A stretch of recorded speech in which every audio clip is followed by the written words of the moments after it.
Now, according to the GRA, the Garda Representative Association, there's been a societal change of aggression towards the Gardaí. And what are the solutions? I'm joined now by Tony Gallagher, ex-Garda Inspector and Chairman of Dovling and member of the Ash Tree Risk Group. Tony, obviously awful news in the papers across the weekend about a guard losing part of his finger. It was bitten off in an assault.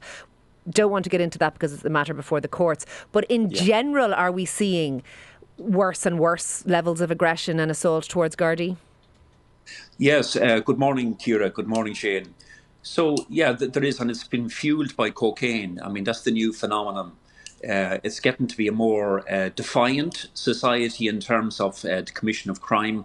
There's a defiance there now that wasn't there previously, and it's as if they know that the Garda numbers are weak on the ground. That defiance is there, and they're having a go, and you have these situations then developing because they know that the support coming to those poor, unfortunate Garda who are now dealing with a multitude of stuff are not getting sufficient support. All right, so you think an awful lot of this is cocaine. I'm sure the cocaine situation is obviously out of control, but I'm sure that is part of it. So what needs to happen to make, I don't think anyone is sort of really calling for armed Gardaí or things like that. So what would help?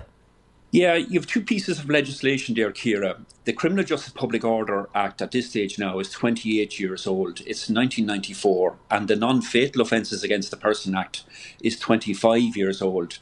So even the area of the breach of the peace, that now needs to be amended to encompass an area where there's threatening behaviour and abuse directed towards a member of the Garda Síochána, and having a specific penalty for that. So you're saying those things were written in almost a different time to some extent, those acts. Do we need, there used to be, I'm not remotely calling for capital punishment, but the murder of a guard was seen as a particularly heinous act. Do we need to have greater penalties for assaults on Gardaí than maybe currently exist?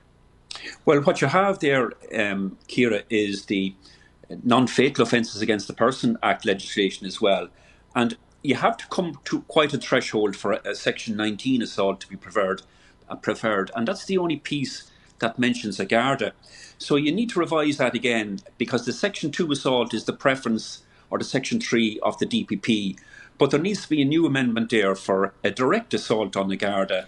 And do you believe, Tony, that assaults on Gardaí should carry a heavier penalty than assaults in general, for example? I mean, that would be the case in some jurisdictions.